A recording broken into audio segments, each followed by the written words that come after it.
Greetings everyone, my name is Marielle Vilfon, and for today's video, we will be talking about literature. Literature has become an integral part of our daily lives and can be found everywhere we go. From the music we listen, to the books we read, to the poetry, drama, and number of essays, biography, autobiography we read. It is impossible to deny that literature is a part of our culture and a means of reaching people or communicating with people all over the world. And at this moment, I will be sharing to you some of this literary piece. But before that, let me ask you an interesting questions for motivation. First, how would you feel if you couldn't see the beauty of nature because you were blind? Would you appreciate it the same way you would if you could see it or if you could use your eyes? Or have you ever been so engrossed in something that you craved it without considering the consequences? Or have you ever made a decision based on a lack of practical knowledge? Or have you ever judged based on a lack of practical knowledge and experience and later regret it? Or have you been treated well without regard from where you came from? Stand by as I'll be sharing a few interesting educational essays with you. I will share with you my thoughts and realizations, as well as what morals we can get from each of this masterpiece.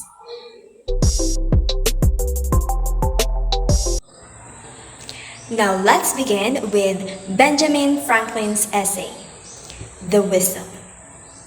The Whistle describes how a 7-year-old Franklin's delight in a new toy turns to dismay when he discovers that he has paid far too much for it. I remember the time where I am so invested with some shoes that I saw in a specific store. I thought that I couldn't find it anywhere else, so I bought it with a big amount.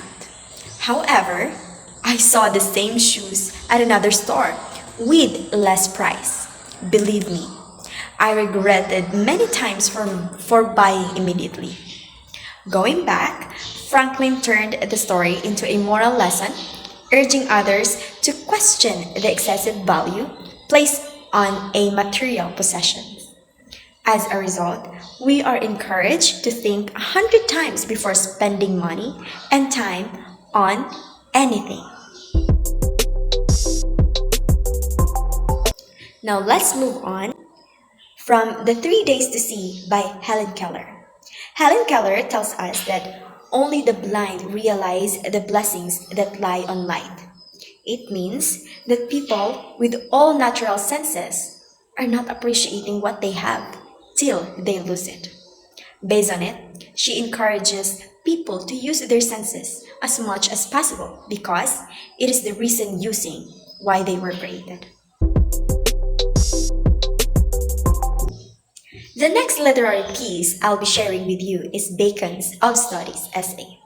He explains that the humor of the scholar is to base judgment solely on the rules that acquired through study. It implies that decisions based solely on theory or experience are foolish. As a result, we must ensure that we have sufficient knowledge before passing judgment. This is also good to avoid embarrassing ourselves, or we should have practical knowledge before judging others. Finally, let's move on to Solomon Arnaldo's short story, Our Country Relatives. Our Country Relatives describes how city residents are treated when country relatives visit the city and how city people are treated when they visit the countryside. Now, even if we dispute it, it exposes the reality of bias in society. What will we learn from this? Others should be treated fairly and with respect. As it is stated, Each masterpiece of these essays offers lessons and examples that we can relate to and draw conclusions from for ourselves.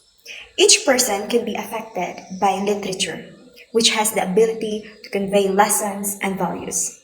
Therefore, it is crucial to value literature and to keep reading the great works of literature from around the globe.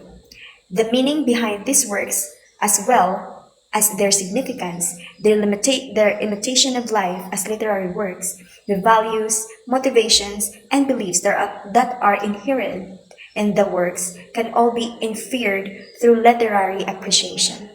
So, let's read and appreciate these works of art so that we can see the beauty and strength that each literary work possesses. Once again, this is Marielle B. Alfon, and I hope we learned something. Thank you so much for listening, and goodbye.